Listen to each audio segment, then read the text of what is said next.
Hello there, my very good friends. On today's wrestling news, we're going to talk about Vince McMahon being banned from WWE. We're going to go over AEW's 3-year ratings low for this week's episode of Dynamite. After that, we'll give you the latest on Drew McIntyre and his WWE contract. And after that, MJF and his AEW injury, plus a selection of your finest questions from Twitter. I'm Andy, running solo today. Public holiday in the UK. I'm the only idiot dumb enough to come in. So let's kick this thing off. Let's talk a little bit about Vince McMahon. His name being banned from TV more than anything else. Pretty interesting revelation to emerge in the wake of that CM Punk line asking Drew McIntyre on Raw who made him the chosen one. Go on, say his name, all of that stuff. Trying to go Drew into saying Vince. Of course, well, you can't do that on WWE television anymore, says Dave Meltzer on Wrestling Observer Radio. No huge surprise here. However, I will read the quote to you. There was one moment where there were a lot of people thinking this might not be a good idea. It was the Vince McMahon reference. One of the things is that Vince McMahon's name is not allowed to be mentioned on TV, but McIntyre changed the focus and never mentioned the name, and they got out of it. This refers to the spicy back and forth between Drew, CM Punk and Seth Rollins on Raw, which we have covered extensively. One of the most memorable segments of the year for a myriad reasons. The semi-unscripted nature of it being one of them. It was chaotic, it was a little bit unhinged, and that's why it was awesome. Sometimes wrestling feels a little bit better when it's not clean and careful and safe and everything else. Sometimes it should just be a bit scrappy, and this segment ruled. Anyway, Dave also notes that even though the segment went a little bit long, there was no negativity regarding that. Triple H knew it was going to be a little bit long, and the matches that didn't have entrances on Raw this week, well, that was planned ahead of time in case something like this happened, apparently, as well. So, obviously, the reason that Vince McMahon's name could not be mentioned on television is that he's a horrible scumbag of a human being who has been hit with myriad allegations this year, last year, all over the bloody place with this guy. Again, this is something that we've covered extensively as those stories were breaking, but you know, if you've read the most recent lawsuit, the Janelle Grant lawsuit, I would encourage everyone to do so if you're able to handle these topics, if you're able to process them to under the full depth of the situation. But yeah, simply monstrous acts allegedly committed by this man. So understandable that they wouldn't just want his name being dropped on an episode of Raw. Another interesting note regarding Vince, actually, is that this month, over a 20-day period, he has also sold another $100 million in TKO Group stock. TKO Group, of course, is the parent company that was formed through the merger of the UFC and WWE when WWE was bought by Endeavor last year. That $100 million in stock he sold brings his total sales in recent months up to around $1.2 billion. He's raising a lot of cash. There's no word on why he's selling the stock. There's no word on why he's trying to raise those funds. But he does still own around $1 billion worth of TKO Group stock. So he's not completely cashed out, still owns 11.5 million shares. So yeah, guy's not completely gone. He's still a stockholder. However, obviously he's not involved in the day-to-day runnings of this company anymore, and that is 100% for the better. Personally, I hope to never see him involved in this stuff, in this business ever again. Let's move over now to the AEW rating this week. Now, we don't talk ratings on this show a whole lot, partly because it's quite a dry topic and partly because analysing week to week is kind of pointless if you're not considering wider trends and so forth. But this week's episode of Dynamite is a notable rating, and for unfortunate reasons, it's not a good one. So we're going to talk a little bit about it. You know where the timestamp is if you don't want a bit of ratings talk here. But the numbers came in last night, as they always do, the day after the show, from WrestleNomics, Brandon Thurston, always the first to break these things. Dynamite, 747,000 viewers. But the more important metric here, as always, is the 18 to 49 rating, which was a 0.23. What do these numbers mean? Well, nothing if you're just quoting them in isolation, but the viewership was the lowest since the 7th of April 2021. And the 18 to 49 rating, which is the second lowest in this time slot in the Wednesday night time slot's history, was the lowest since the 24th of June 2020. So a near 3-year low in terms of viewership and a near 4-year low in terms of the 18 to 49, which is how these shows are ranked. It's the more important number. But with regards to the 18 to 49, Dynamite was still third on the night on cable, behind a couple of NBA games, which, yeah, of course it was behind a couple of NBA games. But third on the night is still a decent positioning. Obviously, this show was mostly marketed around Swerve Strickland versus Konosuke Takeshita, kind of de facto number one contenders match, the Young Bucks versus Private Party, and Katsuyori Shibata versus Will Ospreay. These were the big 3 matches that were announced last week. But yeah, look, it's not a good number. It's not a good week at all. You can't look at these X-year lows and say, hey, they performed well this week, even though they've done good in the rankings, of course. But at the same time, it's 1 week. It's 1 week. And AEW is on the verge here of landing, supposedly, a very lucrative media rights deal that, if Tony Khan's recent tweets at Eric Bischoff are anything to go by, might not be coming too far off. So I think that when these numbers come out, it's far too easy to pour doom and gloom over them.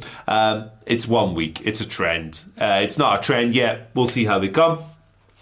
One thing about this is that a lot of people are really invested in WWE at the moment, and the biggest show of the year is right around the corner. If people feel that maybe they're just getting their wrestling fix from the biggest company in the business, maybe they're not so inclined to check out the other one as well. Personally, I'm really enjoying AEW programming at the moment, and I thought this week's episode of Dynamite was another really solid show across the board. Particularly enjoyed Shibata versus Ospreay in the main event, Takeshita versus Swerve. But hey, look, people are going to argue about ratings. It's how it works. It's part of the game. You just accept it. And if you don't like it, you put your fingers in your ears and you move on, which is what I'm doing right now. Let's talk about Drew McIntyre and his situation in WWE. Very notable potential free agent in the not too distant future. We've spoken about this a lot, of course, because he's a big star. He's a big guy as well. He's very tall.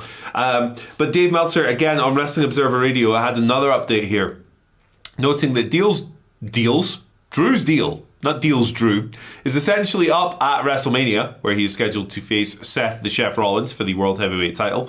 He hasn't re-signed yet. However, because Drew is sitting here on TV promoting feuds for the summer and fall with CM Punk and whoever else you want to name, people within WWE don't believe he is planning on going anywhere. Yeah, that would make sense. Imagine just building a feud with CM Punk and leaving. That'd be a pain in the ass. It's noted that at one point Drew was waiting for the contract to start running out and he wasn't really in a hurry to re-sign. The idea was that he wanted to do this new character that he's currently playing on TV, the kind of banter heel who just rips people to shreds. He wanted to do that on TV, and if it didn't work, if he didn't get the push, if he didn't get the creative, he was going to take some time off to be with his family and, I guess, reconsider his options. It has taken off, however. It's gotten over. And the idea now would be that his price should be higher because of that, which is absolutely correct. He's a bigger star and he has got things to come back to this summer should he take time off after Mania. Not signing yet, it's a bit of a gamble, obviously, but it's turned out pretty well for Drew, who's been a highlight on WWE programming ever since he brought this character in, delivering in spades across the board. I think he's done a tremendous job of showing his value to the company and to potential suitors. So, hey, look, if I'm Drew McIntyre, I'm still playing companies against each other. But if he gets what he wants from WWE, I think he's probably just going to go, hey, I'll take that. I'll take that. I think there's still a chance that maybe he's already secretly re-signed and that nobody knows about it yet. We'll find out over time, I guess. Finally, a bit of an update here on MJF and his injury from PW Insider, their report on the matter. MJF's been out since World's End. He's all kinds of banged up, shoulder problems, working through a bunch of issues towards the end and probably in the middle and at the start of his world title reign. in AEW as well. But yeah, the guy's still recovering from multiple injuries. That's the gist of this. The belief is that he is locked into his AEW contract despite not being featured on the roster page at the moment, which is something a lot of people picked up over last weekend, I think it was. He was actually in Boston the day after Big Business a couple of weeks ago for a meeting with AEW officials, but there is currently no timeline on his return to the ring. Be very interesting to see where... I was going to say it'd be interesting to see where MJF fits in when he returns, but it's pretty obvious he's going to feud with Adam Cole. So, hey, that's where he fits in. Obviously, Cole and the Undisputed Kingdom, their formation, screwing him over, injuring him in kayfabe with their angle after the near year-long storyline with him and Cole on AEW TV. That's what they're going to jump into. That's what they're going to continue. And there's probably a lot of fun stuff you could do if you played up the idea that Cole is still injured for ages, even after he's cleared to return. You could have MJF chasing him but not being able to get a piece of him because he's on the injury reserve. That's classic face and heel stuff. And it could work really, really well. Looking forward to seeing revitalized and refocused MJF. Maybe a bit of a different direction, maybe a bit less wacky, maybe a bit more serious. I personally would enjoy that. But hey, look, if you're into the wackier stuff, I'm not going to argue with you. It's all different tastes. We're entitled to like different things. And I think one of the great triumphs of wrestling at the moment is that you can get a bunch of different flavors in all kinds of different companies that are all doing really well. And arguing and bickering and shouting and swearing at each other is a waste of your energy. Stop doing that. Stop doing that. You'll feel a lot better. And you'll feel a lot better if you send me a Twitter question, although it's too late now because the video is out. But hey, look, thank you to everyone who responded to my post on X this morning. Apart from one of them, you know who you are. This one comes from Clayton Williams. The first one here, who asks, "Hey Andy, I got a good one. If Cody Rhodes never returned to the WWE, who do you think would be taking on Roman Reigns for the Undisputed Championship?" The Rock. They've been trying to make that Roman match with The Rock happen for years and years and years, and the window opened this year, obviously. I think that if there was no Cody Rhodes in the company, I think it would be a pretty straight shot to The Rock. If you look at where their company is currently at, they don't really have another Cody Rhodes caliber babyface. If CM Punk was healed up and he hadn't got himself injured and he hadn't been heading to Rollins, maybe he would have been an option for sure. But as Cody's the guy, and the only substitute for a person of his popularity is a big time part-timer like The Rock, unfortunately. So I think they'd be doing Roman versus The Rock. We obviously saw that unfold earlier in this story before the PowerPoint presentation and all that malarkey. That seemed to be the plan until everyone rejected it and they pivoted away. Would people have rejected it without Cody being there? No. Hell no. They'd be fired up for it. Because this was the Daniel Bryan thing. It was, we want to see Cody in that spot. We want Cody, all that stuff. That's why they turned on The Rock. That's why we're getting what we're currently getting. And I think that what we're currently getting is pretty damn awesome. So I'm happy either way. Our next question on the video comes from, as I rotate my phone really unprofessionally, King Kalakta, who wants to know, do you think we will get The Rock pinning Cody on night one after saving Roman from the loss, and then on night two we have The Rock having the bloodline at ringside but stopping them from helping Roman using the High Chief rank and claiming the head of the table? I think it'll play out a little bit differently. I think what we'll see on night one, Seth Rollins will take one hell of a beating. I think he's going to get the crap kicked out of him. I think he's going to maybe do a worked injury thing, and that will feed to him losing very quickly to Drew on night two, maybe in 18 seconds, Sheamus and Bryan. I think you're going to get the Avengers thing. I think you're going to get the Bloodline rules. I think The Rock's going to pin Rollins, or Roman's going to pin Rollins rather than pinning Cody. I don't think they'll want to pin Cody on night one. And then on night two, you will see Cody win the match after multiple appearances, multiple interferences. I think you'll see Stone Cold. I think you'll see John Cena. I think they'll run all the bad guys off, including The Rock, and that's how Cody will win. With regards to the High Chief, the head of the table, all of this stuff, I think that the follow-up to that, be it on Raw, be it a month, a year from now, because they're going to do Roman versus Rock at some point. I think the follow-up to that will be The Rock being pissed that these guys, these Steve Austin guys, these John Cena guys, were allowed to come down the ring, I think he's going to blame that on Roman, and that will be the catalyst for their feud rather than him stopping the bloodline from interfering. Although I think all outcomes are pretty damn exciting, and I think The Rock has been really awesome across the board with all of this. Final one of the day comes from Kurt Jangle, who would like to know, do you think Tony Khan would should give Dustin Rhodes a 24-hour pass to help his brother fend off the bloodline and finish the story? So would, and should. It's pretty interesting to consider. Obviously, it would fit in nicely. Dustin and Cody teaming up has been a WWE storyline in the past. Obviously, they're brothers. So, look, in a utopian world, if all these companies got along and everybody was, willing to do little bits and pieces to help each other out, yes, it would be great. It'd be awesome. It'd be a really nice gesture. People would pop for it. People would enjoy it. However, that's not the universe we live in. Unfortunately, the tone of the current wrestling landscape is almost entirely hostile between these two companies, and that's why it isn't going to happen, in my opinion, and that's why it probably shouldn't happen as well.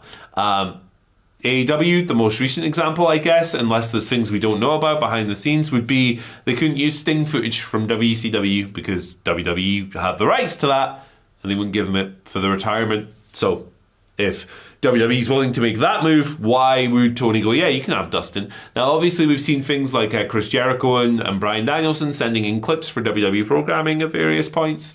But that's a slightly, lesser move than actually putting a guy in a WrestleMania main event angle. So it's the landscape.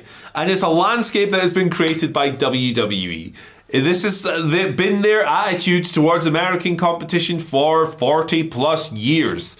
Since the territories era came to an end, since they went national, since they started buying up TV time and signing wrestlers from opposing territories to deny them of their star power.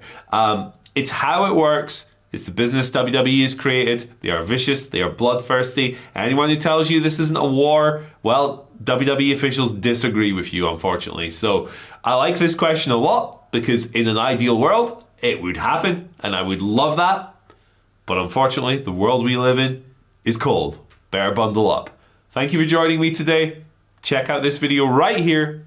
I'll see you on, when am I back? Monday. Yeah, see you then. Bye.